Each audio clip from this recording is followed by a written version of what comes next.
Urban Meyer shares harsh reality for Ryan Day amid rumors he could be fired.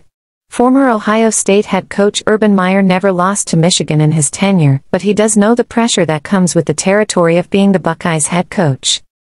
Following Ohio State's upset loss to Michigan over the weekend, Meyer addressed the rumors that current head coach Ryan Day could be fired if his team doesn't win a national title. With a 1-4 record against the team's biggest rival, Ohio State fans are already calling for his job.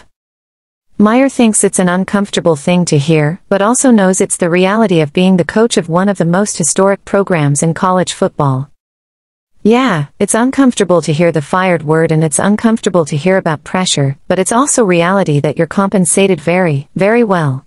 You get all of the resources. I talked to someone, I said, it's a rugged job, but it's arguably the best job, he said on his podcast, Triple Option.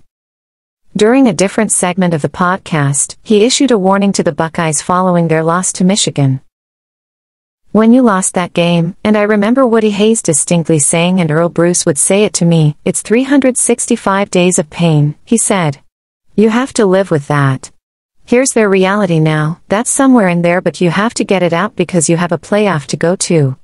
And back in the day you lose that game you'd go to a bowl game you wished you weren't at and it'd be misery. You've got to regroup right now, I mean like now. Don't stand up in front of your team when you win, that's not hard to do.